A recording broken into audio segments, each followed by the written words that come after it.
सुप्रभात दोस्तों, स्वागत है आपका अपने YouTube channel the victory mindset बहरोल पर। आज की इस क्लास के अंतर्गत एक नए टॉपिक के बारे में चर्चा करेंगे। आज से पहले जो हमने 5-6 मैपिंग की क्लासें डाली हैं, उन मैपिंग की क्लासों का सिलसिला जारी रहेगा आगे भी। लेकिन आज की इस क्लास के अंतर्गत हम बात करने वाले हैं एक नए टॉपिक की, और वो टॉपिक है ज्योग्राफी इंट्रोडक्शन, भूगोल का सामान्य परिचय। भूगोल के परिचय के बारे में यहाँ पर चर्चा करेंगे। What is mean by geography, भूगोल क्या है। तो भूगोल के अंतर्गत भूगोल की गहराइयों तक जाने से पहले भूगोल के एक सामान्य से मीनिंग और एक अर्थ की बात करेंगे कि भूगोल सामान्य सरल शब्दों में किसे कहते हैं, और उसकी एक सिंपल सी डेफिनेशन की भी चर्चा करेंगे। तो आप जुड़े रहिएगा इस क्लास में अंत तक। इस क्लास के अंतर्गत बहुत ही इंटरेस्टिंग फैक्ट आपको देखने को मिलेंगे।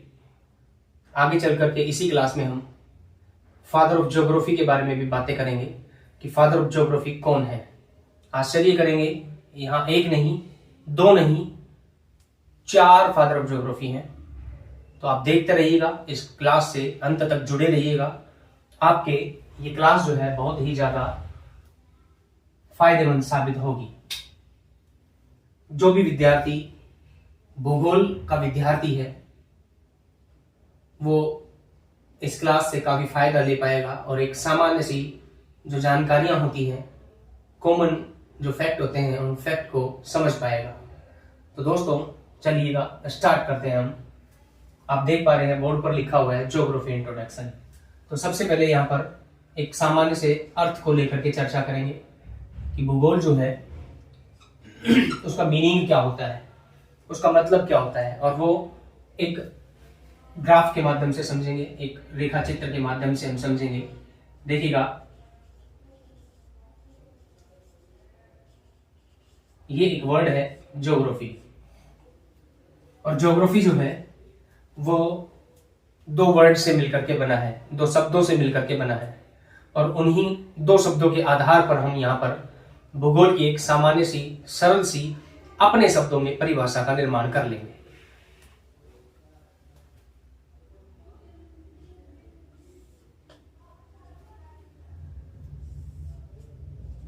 आप देख रहे हैं ज्योग्राफी जो है वो इन 2 शब्दों से मिलकर के बना है।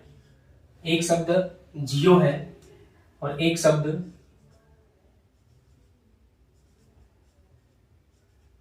ग्राफी, या इसको हम ग्राफो भी बोल सकते हैं। ठीक है, दोनों का मतलब एक ही है।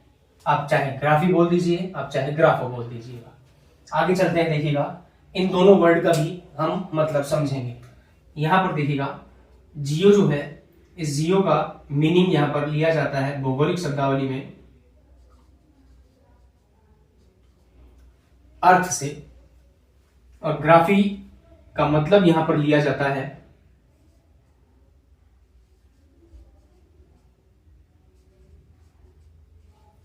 डिस्क्रिप्शन से। डिस्क्रिप्शन और जियो का मतलब होता है अर्थ। अब देखिएगा, इनको यदि हम इनका हिंदी मीनिंग की यदि हम बात करें तो अर्थ को आप अच्छे से जानते हैं, क्या कहते हैं, पृथ्वी कहते हैं। और डिस्क्रिप्शन की यदि हम बात करें, डिस्क्रिप्शन को यहां बोला जाता है, या इसका मीनिंग यहां पर निकल करके आता है वर्णन करना, एक्सप्लेनेशन करना, डिस्क्राइब करना। क्लियर है दोस्तों? तो यहां इस ज्योग्राफी के इन 2 शब्दों से अंत में हमारे पास यहां पर ये मीनिंग निकल करके आया, और इसी बेस पर, इसी आधार पर हम यहां पर कह सकते हैं कि भूगोल एक ऐसा विशेष विषय है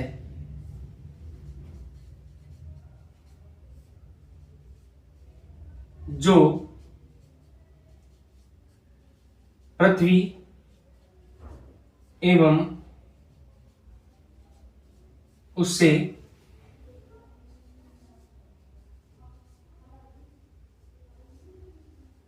जुड़ी हुई समस्त जानकारी एवं तथ्यों का अध्ययन करता है।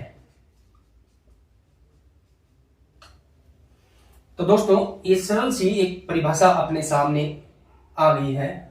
भूगोल एक ऐसा विषय है, एक ऐसा विशेष विषय है जो पृथ्वी एवं उससे जुड़ी हुई समस्त जानकारी एवं तथ्यों का अध्ययन करता है। मतलब जो अर्थ है उससे जुड़ी हुई जो भी जानकारियां हैं। अब आप कहें कि अब आपको मैं ये कहूं कि भूगोल जो है वो अंतरिक्ष का अध्ययन भी करता है। मैं आपसे कहूं कि भूगोल जो है एटमॉस्फेयर वायुमंडल का भी अध्ययन करता है। मैं आपसे कहूं कि भूगोल जो है पृथ्वी के भूगर्भिक क्षेत्रों का भी अध्ययन करता है, तो ये बिल्कुल सत्य है। अब आप कहोगे कि यूनिवर्स का अर्थात अंतरिक्ष का अध्ययन कैसे कर रहा है, तो मैंने एक बात लिखी है यहाँ पर कि पृथ्वी एवं उससे जुड़ी हुई समस्त जानकारियों का अध्ययन। तो पृथ्वी से जुड़ा हुआ है यूनिवर्स, क्योंकि पृथ्वी की उत्पत्ति सौर मंडल के निर्माण के साथ हुई है। सौर मंडल जो है उसमें जब अदर प्लैनेट्स का निर्माण हुआ था तब पृथ्वी का भी निर्माण हुआ था। अब इस बात से आप पूर्ण रूप से अंडरस्टूड है कि पृथ्वी जो है वो एक प्लैनेट है, एक ग्रह है, और जो अन्य ग्रह बने बुध, शुक्र, पृथ्वी, मंगल, बृहस्पति, शनि, अरुण और वरुण, इन ग्रहों का जब निर्माण हुआ तब पृथ्वी का भी निर्माण हुआ। तो जब पृथ्वी के बारे में अध्ययन कर रहा है ज्योग्राफी, तो उससे जुड़ी हुई समस्त जानकारी, वो ग्रह भी तो पृथ्वी से जुड़े हुए हैं, क्योंकि जो पृथ्वी में जो एलिमेंट है, पृथ्वी में जो मैटर है, वो मैटर अन्य ग्रहों में भी पाया जाता है। क्लियर है? तो अंतरिक्ष का भी अध्ययन करता है भूगोल, भूगर्भिक क्षेत्र का भी अध्ययन करता है, पृथ्वी का भी अध्ययन करता है, इसके बाह्य स्वरूप का भी अध्ययन करता है, इसके आंतरिक स्वरूप का भी अध्ययन करता है। तो सामान्य से एक सरल सी डेफिनेशन आपके सामने है। बाकी भूगोल से जुड़ी हुई जो अन्य डेफिनेशन है जिनके बारे में हम आगे चर्चा कर रहे हैं, वो डेफिनेशन अलग अलग विद्वानों के द्वारा दी गई है। तो वो आपको एज इट इज वैसे के वैसे याद करनी है, क्योंकि उन विद्वानों के द्वारा दी गई जो परिभाषा है, उस परिभाषा में हम किसी तरह से काट छाट नहीं कर सकते। उनकी जिस भाषा में जो डेफिनेशन दी गई है उसी भाषा में हमें याद करना होगा, लेकिन हम अपने सामान्य शब्दों में इस तरह की डेफिनेशन को बना सकते हैं। और थोड़ा सा एक्सप्लेन करता हूं डेफिनेशन को याद करने का, और आसान तरीका मैं आपको बताने की कोशिश करता हूं, आप समझिएगा। मैं ये कहूं कि भूगोल एक ऐसा विषय है जो मृदा का अध्ययन करता है। भूगोल एक ऐसा विषय है जो वनस्पति, जो खनिज, अन्य प्रकार के जो मेटेलिक जो धातुएं होती हैं उन धातुओं का अध्ययन करता है, औद्योगिक इकाइयों का अध्ययन करता है, ट्रांसपोर्ट का अध्ययन करता है, जलीय क्षेत्र का अध्ययन करता है। जलीय क्षेत्र में नदियां, झील, तालाब, बावड़ी, महासागर वगैरह, इन सब का अध्ययन भूगोल के अंतर्गत किया जाता है। तो हम इस तरह से भी एक एक वर्ड का यूज करके भी भूगोल की एक सामान्य सी परिभाषा बता सकते हैं। हम कह सकते हैं कि भूगोल एक ऐसा विषय है जो नदियों का, झीलों का, तालाब का, वनस्पति का, खनिजों का, जीव जंतुओं का, क्योंकि जैव भूगोल हम पढ़ते हैं तो जीव जंतुओं का भी अध्ययन उसके अंतर्गत किया जाता है। अधिवास अध्ययन करना, ये सब, इन शब्दों का उपयोग करके आप सीधे सरल शब्दों में लास्ट में कह सकते हैं कि इसे ही भूगोल कहते हैं, जो इन सब का अध्ययन करते हैं। क्लियर है दोस्तों? तो सरल सी डेफिनेशन मैंने आपको बताई। जियो, जियो का मतलब अर्थ, और पृथ्वी, फिर ग्राफी, डिस्क्रिप्शन, वर्णन करना, इससे डेफिनेशन हमने बना ली। अब देखिएगा एक मोस्ट इंपॉर्टेंट थिंग मैं आपको बताने वाला हूं। यहां देखिएगा ज्योग्राफी जो है ये 2 वर्ड से बना है, ये क्लियर हो गया है। लेकिन अब ये कौन सी भाषा से बना है या कौन सी भाषा के शब्द है, ये जियो और ग्राफी जो शब्द है वो कौन सी भाषा के शब्द है, ये भी हमें पता होना चाहिए। तो दोस्तों आपको ध्यान रखना है, ये ग्रीक भाषा का वर्ड है। कौन सी भाषा का वर्ड है? ग्रीक भाषा का वर्ड है, जियो भी और ग्राफी भी। तो आसान से आप इसका आंसर दे सकते हैं। कोई भी एग्जाम में यदि सवाल पूछा जाता है कि ज्योग्राफी किस भाषा का शब्द है, तो आप बता सकते हैं ग्रीक भाषा का शब्द है। तो दोस्तों एक सवाल मैं आपसे पूछना चाह रहा हूं, और वो सवाल ये है, देखिएगा मैं वर्बली आपको बता देता हूं, बोर्ड पर लिखने की जगह नहीं है। और इस सवाल का जवाब आप कमेंट्स में दीजिएगा, और पक्का मैं पूर्ण विश्वास रखता हूं कि आप इस सवाल का जवाब देंगे। तो देखिएगा दोस्तों, सवाल ये है, ज्योग्राफी निम्न में से कौन सी भाषा का शब्द है? ऑप्शंस आर लैटिन, स्पेनिश, यूनानी और फ्रेंच, ये 4 भाषाएं मैंने आपको बताई है। आपका सवाल है, मैं एक बार फिर रिपीट कर रहा हूं, ज्योग्राफी निम्न में से कौन सी भाषा का शब्द है? लैटिन, स्पेनिश, यूनानी और फ्रेंच, ये 4 ऑप्शन आपके सामने हैं और इस क्वेश्चन का जवाब आप कमेंट बॉक्स में जरूर दीजिएगा। ओके, अब आगे हम चलते हैं। आगे हम ये आंसर मैं आपको बाद में बताऊंगा, ठीक है? आगे हम चलते हैं।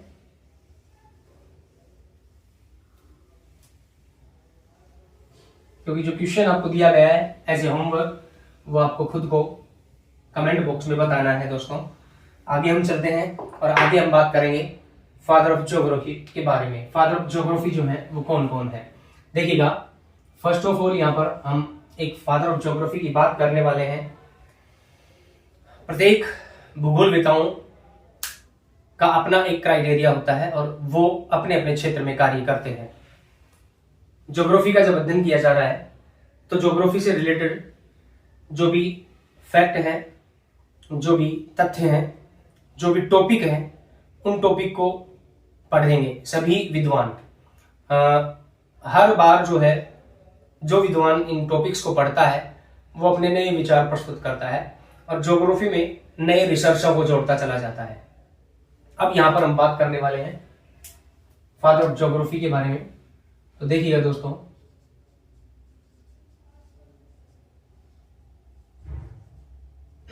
प्राचीन प्रादेशिक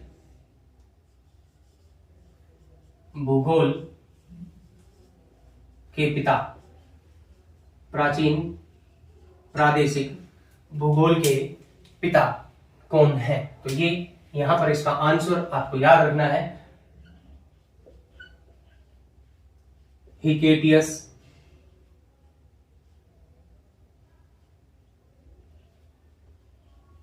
महोदय। हिकेटियस महोदय जो है वो प्राचीन प्रादेशिक भूगोल के पिता माने जाते हैं। ये नाम आपको याद रखना है फादर ऑफ ज्योग्राफी के रूप में। अब आप देख पा रहे हैं यहां पर एक वर्ड लिखा है मैंने, प्रादेशिक। आगे एक और फादर ऑफ ज्योग्राफी की बात करेंगे हम, लेकिन जब उनके बारे में बात करेंगे अगले एक और फादर ज्योग्राफी की, तो वहां पर एक वर्ड आएगा और वो वर्ड आएगा क्रमबद्ध। इट मीन्स यहां पर मैंने लिखा प्राचीन प्रादेशिक भूगोल के पिता, जो कि हिकेटियस है। अगले भूगोल पिता की बात करेंगे तो मैं यहां पर लिखूंगा प्राचीन क्रमबद्ध भूगोल के पिता। तो प्राचीन क्रमबद्ध भूगोल के पिता जो है वो इरेटोस्थेनीज कहलाते हैं। अब देखिएगा क्वेश्चन, सवाल क्या आता है कि क्रमबद्ध क्या है और प्रादेशिक क्या है। तो दोस्तों थोड़ा सा गौर कीजिएगा, भूगोल जो है उसको 2 तरीकों से पढ़ा जाता है। 2 मेथड है उसके पढ़ने के। एक मेथड है प्रादेशिक और एक मेथड है क्रमबद्ध, मतलब रीजनल स्टडी और दूसरा सिस्टमेटिक स्टडी। रीजनल स्टडी, प्रदेश वाइज भूगोल को पढ़ना, वो रीजनल स्टडी कहलाता है। और क्रमबद्ध अध्ययन के अंतर्गत या सिस्टमेटिक स्टडी के अंतर्गत कोई भी टॉपिक जैसे हम चूज करेंगे, उस टॉपिक का अध्ययन पूरे वर्ल्ड को ध्यान में रखते हुए करेंगे, विश्व के संदर्भ में करेंगे। तो देखिएगा दोस्तों, कोई भी टॉपिक है हमारे पास, जैसे जलवायु, जैसे तापमान, आर्द्रता, वर्षा, कृषि, खनिज, औद्योगिक इकाई,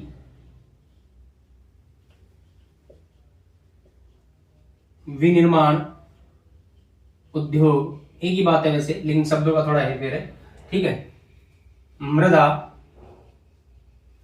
वनस्पति,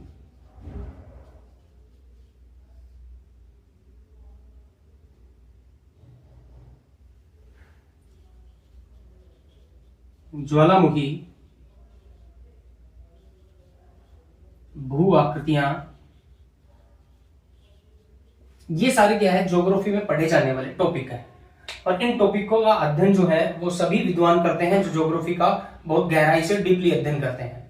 तो यहाँ पर जब कोई विद्वान क्लाइमेट को पढ़ना है, क्लाइमेट को रिसर्च कर रहा है, क्लाइमेट के बारे में जानकारियां एकत्रित कर रहा है, तो वो विद्वान मान लीजिएगा इस क्लाइमेट को, टेम्परेचर को, ह्यूमिडिटी को, वेजिटेशन, इनको सबको यहाँ पर पढ़ रहा है या रिसर्च कर रहा है, और वो विद्वान उसको प्रदेश के आधार पर पढ़ना चाह रहा है, तो उस विद्वान को प्रादेशिक भूगोलवेता बोलेंगे। और उसके उस मेथड को, वे ऑफ टीचिंग मेथड को, वहां पर उसको क्या कहेंगे? प्रादेशिक अध्ययन या रीजनल स्टडी बोलेंगे। अब करता क्या है उसमें वो वैज्ञानिक? जलवायु का एक पॉइंट लिया उन्होंने, जलवायु को चुना और जलवायु का अध्ययन करने लगा।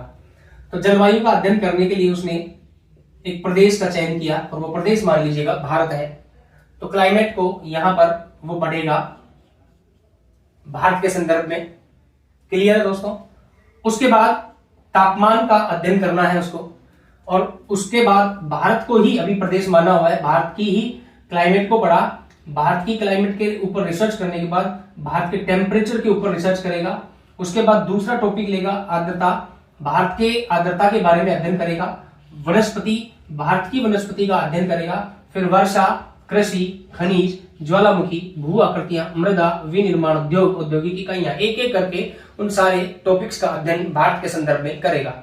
अब इन सभी टॉपिक्स का अध्ययन भारत के संदर्भ में करने के बाद वो भूगोलवेता एक दूसरे प्रदेश का चयन करता है, और वो प्रदेश मान लीजिएगा म्यांमार है। म्यांमार के अंदर वो जाता है और फिर वापस से उन्हीं टॉपिक्स का अध्ययन म्यांमार के संदर्भ में करने लगता है। और फिर इन सभी टॉपिक का अध्ययन म्यांमार के संदर्भ में करने के बाद एक नया प्रदेश चुनेगा, फिर एक नया प्रदेश चुनेगा, फिर एक नया प्रदेश चुनेगा। तो इस तरह का जो स्टडी का पैटर्न होता है, उस पैटर्न को बोलते हैं प्रादेशिक भूगोल का अध्ययन या प्रादेशिक अध्ययन, रीजनल स्टडी। क्लियर है दोस्तों? अब हम बात करेंगे क्रमबद्ध अध्ययन के बारे में, सिस्टमेटिक स्टडी। इसमें क्या होता है देखिएगा दोस्तों गौर से। इसमें जो भूगोलवेता होता है वो इन्हीं टॉपिक का अध्ययन करने वाला है। देखिएगा टॉपिक कहीं नए नहीं आने वाले, टॉपिक वही रहने वाले हैं। तो यहां पर वो वैज्ञानिक जो है भूगोलवेता है, क्लाइमेट का अध्ययन कर रहा है, तो क्लाइमेट का अध्ययन वो विश्व संदर्भ में करेगा। इसमें कोई प्रदेश विशेष नहीं होगा कि पहले भारत का अध्ययन करेगा फिर ये टॉपिक सारे भारत के, वो तो फिर प्रादेशिक हो जाता है। यहां पर क्लाइमेट को जब वो पढ़ रहा है तो क्लाइमेट के दौरान वो पूरे विश्व की क्लाइमेट के बारे में रिसर्च करेगा, पूरे विश्व की क्लाइमेट के बारे में पढ़ेगा। उसके बाद यहाँ पर तापमान तो विश्व के संदर्भ में, आर्द्रता तो विश्व के संदर्भ में, वनस्पति तो विश्व के संदर्भ में, वर्षा तो विश्व के संदर्भ में। इस तरह से इन सभी टॉपिक्स का अध्ययन विश्व को ध्यान में रखते हुए वो वैज्ञानिक, वो भूगोलवेता जो है करता है। तो इस प्रकार की स्टडी जो है वो स्टडी क्या कहलाती है? क्रमबद्ध अध्ययन कहलाती है, सिस्टमेटिक स्टडी कहलाती है। तो क्लियर है दोस्तों? क्रमबद्ध अध्ययन और प्रादेशिक अध्ययन दोनों में अंतर आप अच्छे से समझ गए होंगे। आगे हम चलते हैं, एक और फादर ऑफ ज्योग्राफी की बात करेंगे, लेकिन उससे पहले ये जो भूगोलवेता है हिकेटियस महोदय, इनके एक प्रमुख ग्रंथ की बात करेंगे। भाई इन्होंने यहां पर फादर ऑफ ज्योग्राफी की उपाधि ली है, तो किस कारण से मिली होगी इनको ये उपाधि? तो वो उपाधि का कारण भी तो पता होना चाहिए ना। अब इन्होंने ऐसे क्या काम किए? तो इन्होंने बड़े ग्रंथ लिखे हैं, कई सारे ग्रंथ लिखे हैं, और उनमें से एक इनका सबसे ज्यादा फेमस और प्रसिद्ध जो ग्रंथ है, मतलब पुस्तक जो है, उस पुस्तक को यहां पर बोला जाता है जस पेरिडियस। जस पेरिडियस के नाम से जाना जाता है, या इसी को जस पैरोडियस भी बोल देते हैं। ठीक है, बोलने के प्रोनाउंसिएशन में अंतर मिलेगा, बाकी मतलब वही है। जस पेरिडियस बोल दीजिएगा या जस पैरोडियस बोल दीजिएगा, एक ही बात है। अब देखिएगा दोस्तों, यहां पर ये जो ग्रंथ इन्होंने लिखा था, ये लिखा था जर्मन भाषा में, जर्मन लैंग्वेज में लिखा था। तो यहां थोड़ी सी समस्या ये आई कि इनका ये ग्रंथ इतना पब्लिश नहीं हो पाया, बढ़िया तरीके से नहीं चल पाया। तो इन्होंने इसका समाधान निकाला और इन्होंने अपने इस जस पेरिडियस ग्रंथ को एक अदर लैंग्वेज में यहां पर लिखा, और वो अंग्रेजी भाषा में लिखा। तो यहां पर देखिएगा दोस्तों, जस पेरिडियस का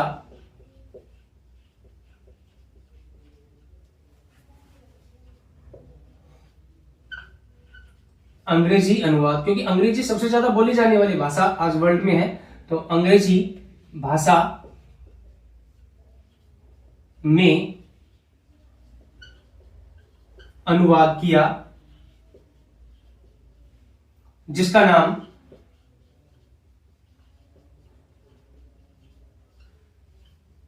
रखा, और ये नाम रखा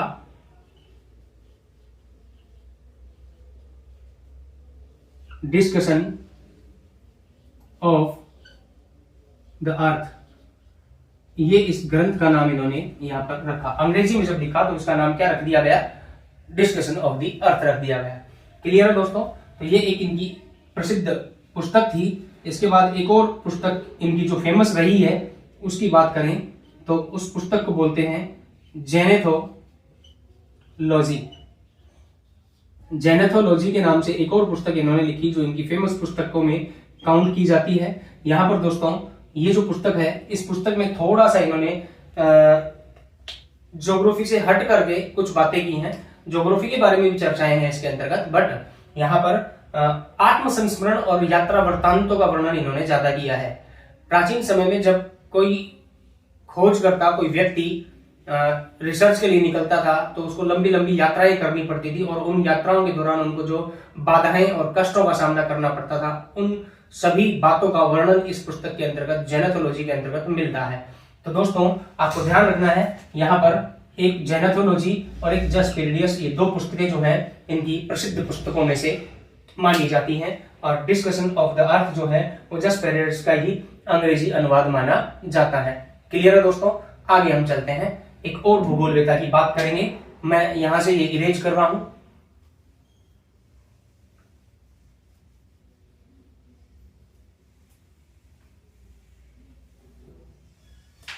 आप देख पा रहे हैं कि मैंने ऊपर वाली लाइन में से एक वर्ड हटा दिया, प्रादेशिक, क्योंकि अब जो भूगोलवेता की बात करेंगे वो भूगोलवेता जो है दोस्तों क्रमबद्ध भूगोल के पिता माने जाते हैं। क्रमबद्ध भूगोल के पिता, और इन भूगोलवेता का नाम आपने याद रखना है इरेटोस्थेनीज।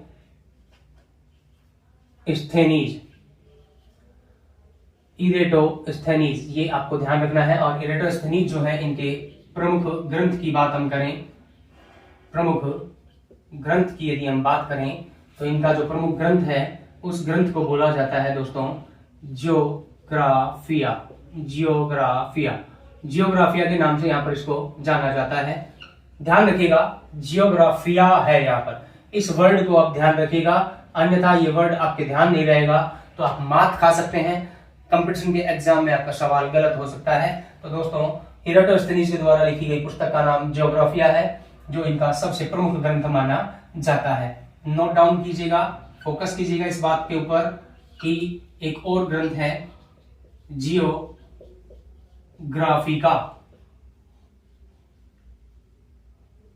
नोट कीजिएगा दोस्तों, यहां इस का वर्ड को आप नोट करके रखिएगा।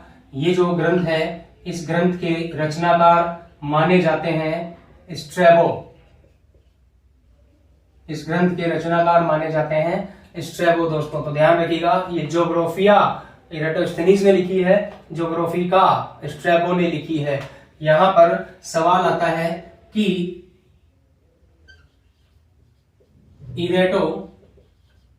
इरेटोस्थेनीज द्वारा लिखी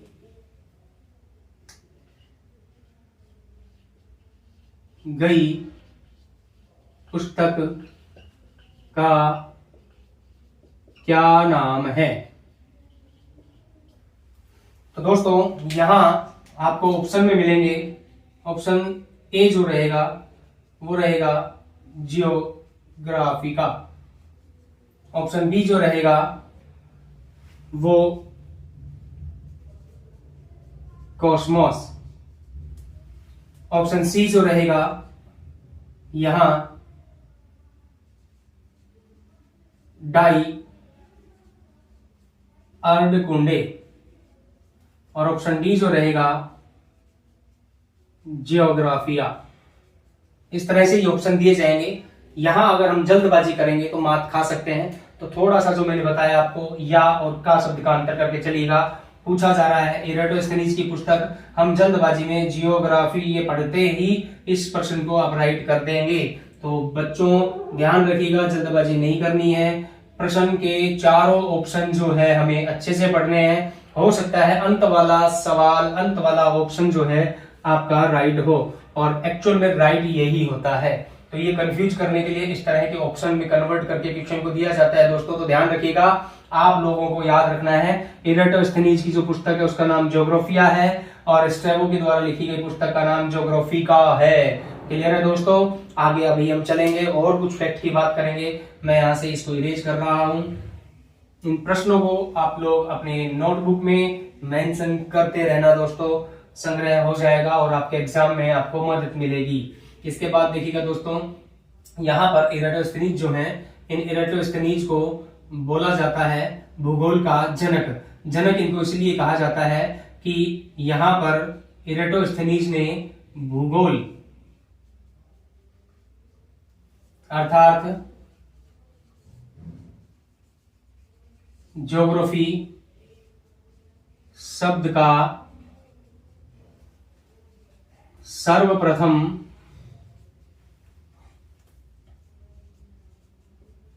उपयोग किया था। इसी कारण से इनको जनक की उपाधि दी गई, जनक कहा जाता है।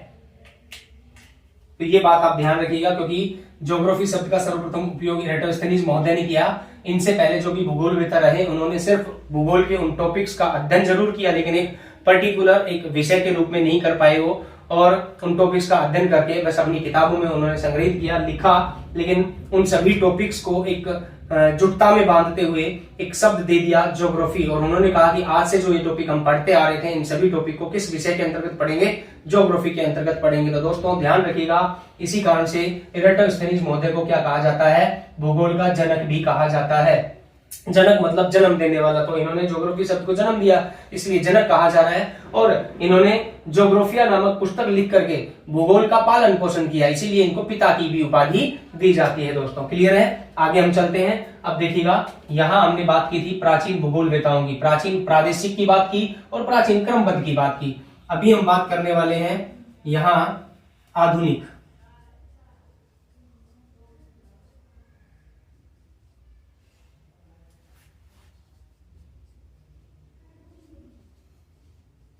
प्रादेशिक भूगोल के पिता, आधुनिक प्रादेशिक भूगोल के पिता। तो यहां पर आपको नाम ध्यान रखना है दोस्तों, कार्ल रिटर। कार्ल रिटर जो है, यहां ये नाम ध्यान रखना है आपको, ये आधुनिक प्रादेशिक भूगोल के पिता माने जाते हैं। कार्ल रिटर ने भूगोल का अध्ययन किया, लेकिन किस रूप में किया? प्रादेशिक रूप में किया। और इन्होंने ऐसा क्या कार्य किया जिसकी वजह से ये इतने फेमस हुए? तो यहां पर इनके प्रमुख ग्रंथ की बात करें तो इनका प्रमुख ग्रंथ या पुस्तक जो है, इसका नाम है यहां पर डाई अर्धकुंडे। डाई अर्धकुंडे इनकी ये पुस्तक, जो कि बहुत बड़ी एक पुस्तक मानी जाती है। और इसी के साथ साथ एक इंपॉर्टेंट फैक्ट आपको ध्यान रखना है कि कार्ल रिटर जो है, कार्ल रिटर को भूगोल के अंतर्गत आर्म चेयर भूगोलवेता की उपाधि, आर्म चेयर भूगोलवेता की उपाधि दी गई है। आर्म चेयर भूगोलवेता इनको कहा जाता है दोस्तों।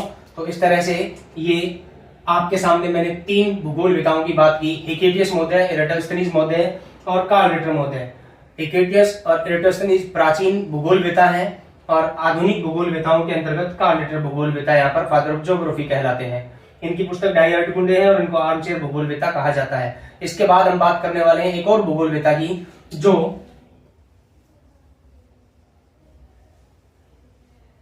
आधुनिक क्रमबद्ध भूगोलवेता के रूप में जाने जाते हैं। आधुनिक क्रमबद्ध भूगोलवेता के रूप में जाने जाते हैं।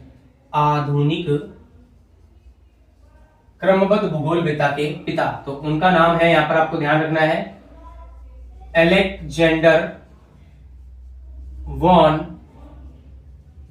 हम्बोल्ट, अलेक्जेंडर वॉन हम्बोल्ट, यहां इनका नाम आपको ध्यान रखना है।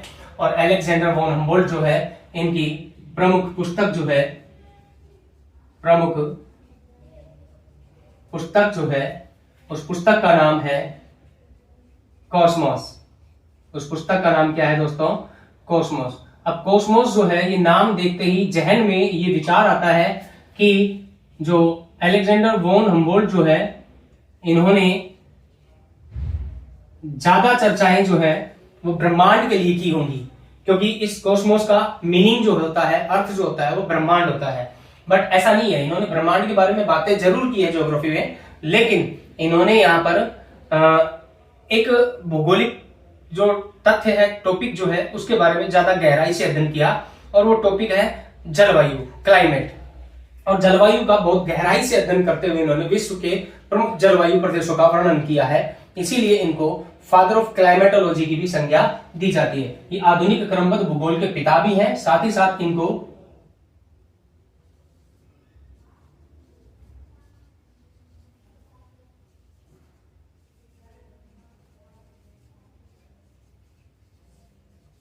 फादर ऑफ क्लाइमेटोलॉजी की भी संज्ञा दी जाती है दोस्तों। तो ध्यान रखिएगा, यहां पर अब आपको एक मैं सवाल पूछने वाला हूं। हम्बोल्ट जो है, ये हमने बता दिया कि इन्होंने जलवायु प्रदेशों का अध्ययन किया विश्व संदर्भ में, इसीलिए इनको फादर ऑफ क्लाइमेटोलॉजी की संज्ञा दी जाती है। नंबर 1 पर हमने यहाँ पर नाम लिख दिया है, हम्बोल्ट। इसके बाद देखिएगा दोस्तों, यहाँ आपको ध्यान रखना है एक और विद्वान का नाम, और वो नाम है अरस्तु। और उसके बाद एक और विद्वान का नाम याद रखना है, और वो विद्वान है हिप्पोक्रेटस। हिप्पोक्रेटस विद्वान है, ये भूगोलवेता है। इन तीनों को ही यहाँ पर क्या कहा जाता है? फादर ऑफ क्लाइमेटोलॉजी कहा जाता है। ध्यान रखिएगा दोस्तों, जब हम्बोल्ट महोदय ऑप्शन में नहीं हो, सवाल के ऑप्शन में नहीं हो, तो आपको अरस्तु को तलाशना है। हम्बोल्ट और अरस्तु नहीं है तो आपको हिप्पोक्रेटस को तलाशना है। ठीक है, तीनों हो सकते हैं तो चौथा ऑप्शन ऑल ऑफ दीज होगा, सभी होंगे। ठीक है, तो वहां पर चौथा ऑप्शन राइट होगा। दो हो सकते हैं, हम्बोल्ट और अरस्तु हो सकते हैं। उसके बाद दो विद्वान ऐसे होंगे जिनका जलवायु से कोई लेना देना नहीं है, तो वहां पर आपको आंसर राइट करना है हम्बोल्ट। हम्बोल्ट जहां पर है वहां पर आंसर राइट करना है हम्बोल्ट का। ठीक है, तो दोस्तों इसको आप ध्यान रखिएगा, फादर ऑफ क्लाइमेटोलॉजी जो है फर्स्ट ऑफ प्रायोरिटी पर रखा जाएगा हम्बोल्ट महोदय को, सेकंड प्रायोरिटी पर रखा जाएगा अरस्तु को, और थर्ड प्रायोरिटी पर रखा जाएगा हिप्पोक्रेटस को। तो दोस्तों आज की इस क्लास में इतना ही हम बात करेंगे। मिलते हैं अगली क्लास के अंतर्गत। आप अपना प्रेम प्यार इसी तरह से बनाए रखें और क्लास को पूरा देखें, ताकि आपको ये सारे फैक्ट अच्छे से याद हो सकें। और जब भी आप क्लास देखने लगें तो एक नोटबुक और पेन अपने साथ जरूर रखें, क्योंकि इन फैक्ट्स को आप अपने नोटबुक में नोट डाउन कर सकें और वो आगे भी आपको काम आ सकें। तो दोस्तों तब तक के लिए जय हिंद, नमस्कार, मिलते हैं अगली क्लास में।